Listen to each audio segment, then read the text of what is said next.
warahmatullahi wabarakatuh. Puji syukur atas kehadiran Allah Subhanahu wa taala sehingga kita dapat memenuhi tugas ujian akhir semester pada mata kuliah Konsep Dasar IPS Sekolah Dasar dengan materi berjudul Karakteristik Geografis Indonesia, dan kami mengucapkan terima kasih kepada Ibu dosen yaitu Ibu Cynthia Alfi, MPD, atas dukungan dan bantuannya. Selamat menyaksikan.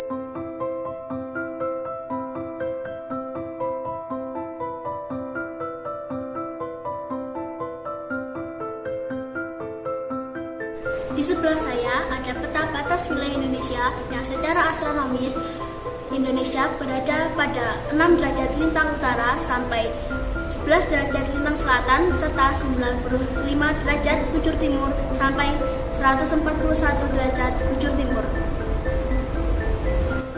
Yang kedua yaitu secara geografis, Indonesia terletak di antara dua benua dan diapit oleh dua samudra. Pembahasan yang kedua yaitu tentang persebaran sumber daya alam atau SDA di Indonesia. SDA merupakan singkatan dari sumber daya alam yang merupakan segala bentuk bahan atau komponen yang dapat diambil dari lingkungan alam untuk memenuhi kebutuhan sehari-hari. Indonesia memiliki wilayah yang luas dan geografis yang menyebabkan sumber daya alam Indonesia bermacam-macam berdasarkan sumbernya yaitu hayati dan non-hayati. Yang kedua berdasarkan sifatnya yaitu dapat diperbarui dan tidak dapat diperbarui. Selanjutnya ada beberapa contoh dari persebaran sumber daya alam. Yang pertama berdasarkan sumbernya ada hayati dan juga non-hayati. Hayati artinya sumber daya alam yang berasal dari makhluk hidup, contohnya tumbuhan dan hewan. Selanjutnya ada non-hayati. Non-hayati adalah sumber daya alam yang berasal bukan dari makhluk hidup, contohnya air, tanah, udara, dan bebatuan. Selanjutnya adalah sumber daya alam berdasarkan sifatnya yang dibagi menjadi dua bagian, yaitu sumber daya alam yang dapat diperbaharui dan juga sumber daya alam yang tidak dapat diperbaharui.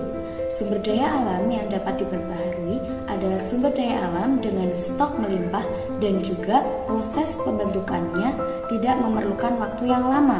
Sedangkan sumber daya alam yang tidak dapat diperbaharui yaitu proses pembentukannya memerlukan waktu yang sangat lama. Untuk pembaharuan atau diperbaharui itu memerlukan waktu yang tidak singkat. Materi yang ketiga adalah pelestarian sumber daya alam yang ada di Indonesia. Pelestarian sumber daya alam adalah upaya melindungi dan juga menjaga keberlanjutan sumber daya alam yang ada di lingkungan kita. Sumber daya alam yaitu memiliki beberapa komponen alam seperti tumbuhan, hewan, air, tanah, dan juga lain-lain. Selanjutnya ada pelestarian hewan. Pelestarian hewan dapat dilakukan dengan berbagai cara. Maksudnya, ada beberapa cara yang dapat dilakukan agar hewan itu tetap berkembang biak dan tidak punah. Yang pertama adalah mencegah perburuan liar. Selanjutnya ada memanfaatkan hewan dengan seperlunya. Selanjutnya adanya mendirikan suaka marga satwa. Hewan-hewan liar akan berkembang biak dengan bebas dan juga akan terus-menerus bertambah populasinya. Selanjutnya adanya pelestarian tumbuhan. Tumbuhan pelestariannya dapat dilakukan dengan berbagai cara. Yang pertama adanya membudidayakan berbagai jenis tumbuhan. Maksudnya populasi tumbuhan yang ada di Indonesia akan semakin bertambah.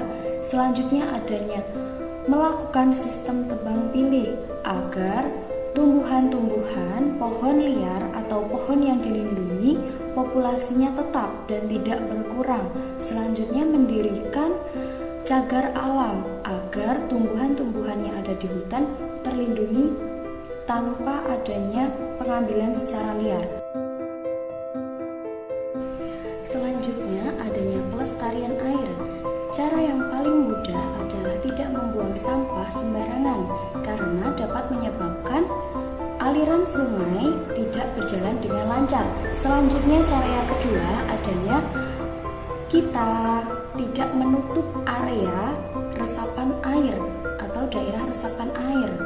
Karena dengan tertutupnya daerah resapan air akan mudahnya terjadinya bencana banjir.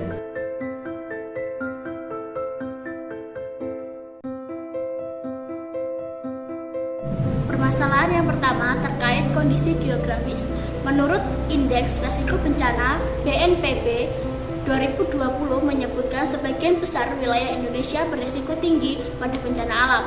Risiko itu ternyata disebabkan oleh beberapa faktor. Yang pertama yaitu dilalui oleh sirkum Pasifik atau cincin api Pasifik, berisiko atau rawan terjadi gempa bumi, gunung meletus, dan lainnya akibat aktivitas vulkanis. Yang kedua yaitu wilayah yang dilewati sabuk alpide yang menyebabkan rawan gempa bumi, tsunami, tanah longsor, juga erupsi gunung Merapi.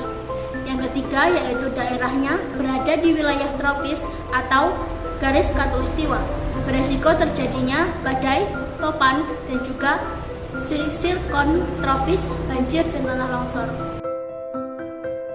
Permasalahan yang kedua terkait dengan persebaran sumber daya alam. SDA tak merata, kesejahteraan masyarakat tak merata. Yang dimaksud adanya daerah yang penghasilan alamnya melimpah sehingga berada dalam keadaan surplus.